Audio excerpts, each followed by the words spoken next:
اعوذ باللہ من الشیطان الرجیم بسم اللہ الرحمن الرحیم الصلاۃ والسلام علیکہ یا سیدی یا رسول اللہ وعلی آلک و اصحابک یا سیدی یا حبیب اللہ سبحانک اللہم و بحمدک لا الہ الا انت استغفرک و اتوب الیک۔ السلام علیکم ورحمۃ اللہ وبرکاتہ۔ یہ بہن کہتی ہیں کہ کیونکہ ان کی جرنی جس طرح سے 1 کروڑ کی جرنی میں درود ابراہیمی جو ہے وہ پڑھا سلولی جاتا ہے، کیونکہ یہ لمبا درود پاک ہے۔ یہ ساتھ میں جاب بھی کرتی ہیں، تو یہ کہتی ہیں کہ یہ صرف درود ابراہیمی کا ورد نہیں کرتی، ساتھ میں انہوں نے درود صدقہ جو ہے جس کے آخر میں والمومنین والمومنات والمسلمین والمسلمات، اگر آپ گوگل پہ ٹائپ کریں درود صدقہ تو وہاں پر لکھا ہوا آ جائے گا۔ تو یہ بہن درود صدقہ بھی ساتھ میں ورد کرتی ہیں۔ یہ بہن کہتی ہیں کہ ایک رات یہ درود پاک ورد کرتے کرتے سو گئیں، تو انہوں نے خواب میں ایک بزرگ کو دیکھا جن کی وائٹ کلر کی داڑھی تھی۔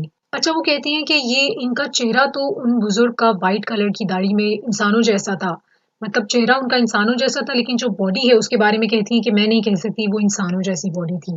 تو وہ جو بابا جی تھے خواب میں، انہوں نے ان بہن کو بتایا کہ ان بابا جی کا تعلق جنات سے تھا، اور اس وقت ان کی ایج جو تھی وہ 80 ایئرس کی تھی، یعنی کہ وہ 80 سال ان کی عمر تھی۔ تو انہوں نے خواب میں ان بابا جی سے بولا کہ آپ کوئی ورد کرنے کے لیے کوئی وظیفہ وغیرہ دیں۔